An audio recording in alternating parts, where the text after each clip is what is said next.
100 million of us, men and women of working and fighting age. To fight this war, 10 million more people must go to work by the end of 1943.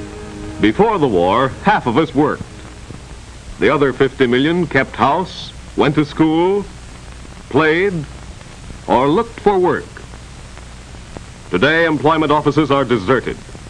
For every machinist available, for example, 22 are needed. For every riveter available, 4 are needed. Employers, faced with this crisis, pirate workers from other war plants by promising higher wages. One idle machine can halt an entire production line. Chaos exists on the labor side, too. Workers hear rumors of high-paying jobs, fail to ask what skills are required, and rush to critical areas. Uprooted, homeless, they are an added problem. Places to live are so scarce that men sleep in shifts in what are known as hotbeds. Plainly, such confusion will not speed our war industry. We organize ourselves for this war. We set up an agency headed by Paul V. McNutt. One of my first steps as chairman of the War Manpower Commission was to appoint a policy committee of representatives of labor and management to help locate and solve our manpower problems. Overcrowded Baltimore is the test area. Manpower and Army experts decide that such production centers have unused labor sources to uncover before calling in migrants. Business, labor, and government meet. Union delegates pledge to curtail job switching among war workers. We do not want any man in the essential war industry to leave his job without first clearing through his union. If our workers are in places where they are of greatest service, that's where we want them to stay. Employers sign anti-labor pirating pledges. Now Manpower has 2 tasks: locating skilled men and training new labor. First, the Selective Service Skills Survey is used. A beer salesman was once a pipe fitter.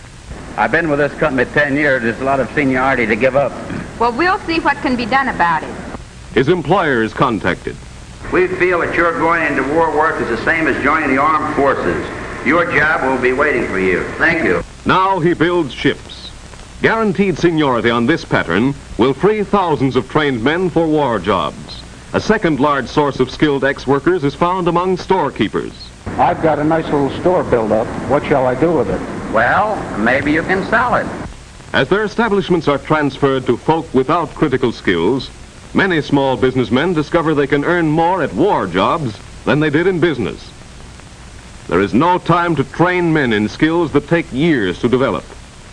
Manpower's next move is to list all non-war enterprises which can be called upon to give up skilled workers. The commissioner informs the department store manager that a gun carriage plant urgently requires men. Boys, the War Manpower Commission wants some of us to change over to war industry. Leo, you want a job? Okay with me. Within the war plants, skills are spread. An experienced machinist breaks down his job so that parts can be handled by new men. The second phase of Manpower's program is to find and train people for the millions of jobs that do not demand long-time skills. Unemployed or employed below their best capacity are 1 million Negroes. Do you want to learn one of these jobs, Hubert? Well, then that's the one for me. In government schools all over the country, such workers train for jobs of vital importance. Day and night classes are conducted. To these free schools also come men who have lost their jobs as a result of the shutting down of peacetime enterprises affected by priorities on materials. Salesmen, clerks, clothing workers in specially affected areas learn new trades. In a month or 6 weeks, a man can go to work as a welder on ships, tanks, guns. What I'm doing? Okay.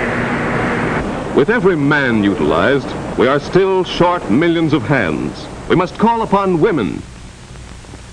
At first, women go into service jobs, releasing men for the Army and for war industries. Out of 50 million women at the beginning of the war, 10 million were working. In war towns all over the United States, women are called upon to leave their homes and take jobs. Among our young unmarried women and among older women whose children are grown, we have a large reserve. They discover that factory work is usually no more difficult than housework. Employers find that women can do many jobs as well as men, some jobs better. Training schools are open for women. Light metals used in aircraft are easy for women to handle.